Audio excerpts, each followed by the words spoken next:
Yeni trend tatlısı, Spoonful tatlısı hazırlıyorum sizin için. Buyurun, bol çikolatalı.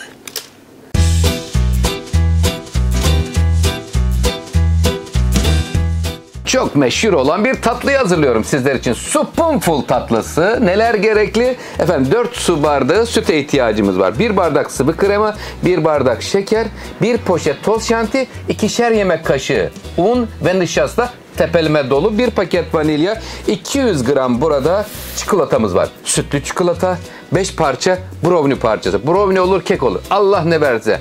Evde kalan kekleri de değerlendirebilirsiniz. Önce soğuk sütü tencereye alıyorum, kremayı pişiriyorum. Yalnız krema ipeksi olacak. Lütfen takipte kalın. Bismillahirrahmanirrahim.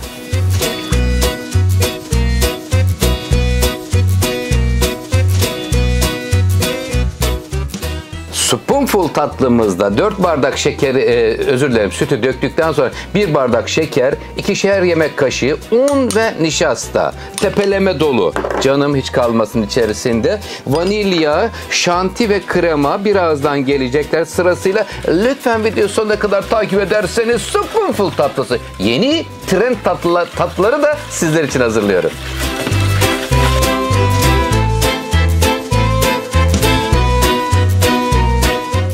Spoonful tatlımızın kreması kaynamaya başladı, ceylan gözü oldu. Bu tatlıda krema çok önemli kıymetli takipçilerim. Bakın şöyle kıvamı nasıl olmalı Oktay Usta? Kıvamını görelim diyen seyircilerim için işte. Bu kıvamda olacak. Sadece 1 dakika kaynatmanız yeterli. Ocağın ateşini kapatıyorum. Şimdi burası soğumaya geçecek. Oda sıcaklığında olacak. Bu tatlı da zaten oda sıcaklığında yeniliyor. Üzerine benmar usulü eritilmiş çikolata geliyor. Şimdi bu kremayı soğutuyorum. Bu sırada 200 gram sütlü çikolatayı sizler için eritiyorum. Lütfen takipte kalın.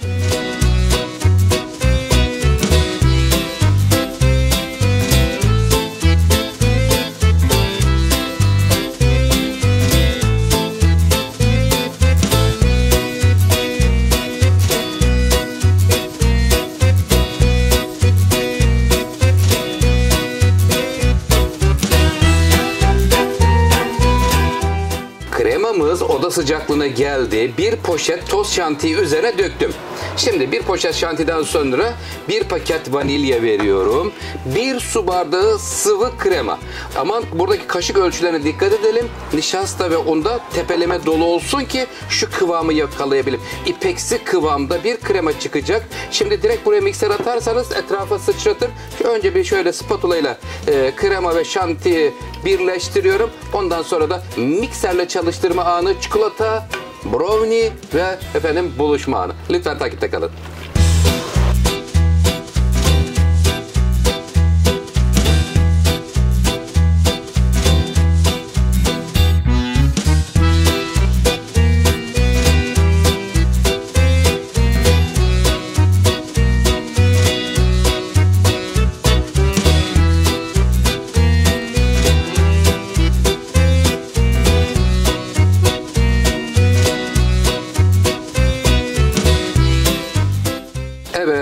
Şu anda kekleri iki versiyon hazırladım. Bir tanesi kuplarda ya da cam bardaklarda eldeki ve evdeki imkanlara göre. Bir tanesi de böyle cam kabı içerisinde ipeksi kremayı görüyoruz. Bakın.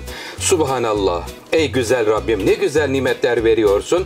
Böyle güzel çikolatalı bir Spoonful hazırlıyorum. İsterseniz meyvelisini de hazırlarım sizler için. Yorumlarınızı ve beğenilerinizi bekliyorum. Hiç beklemeden hemen servis edilen bir tatlı, daldırın kaşığı. Çocuklarınızı daha fazla bekletmeyin. Çikolatasını hemen döküyorum üzerine.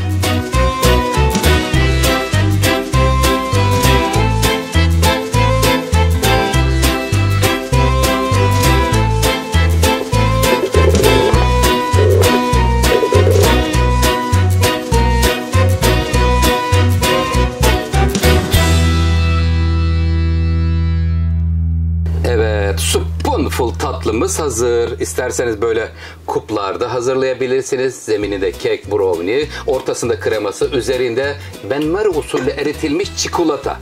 Evet, yeni trend tatlılar Oktay Usta'dan gelmeye devam edecek. Eritilmiş benmari usulüyle sütlü çikolatayı şöyle üzerine döküyorum.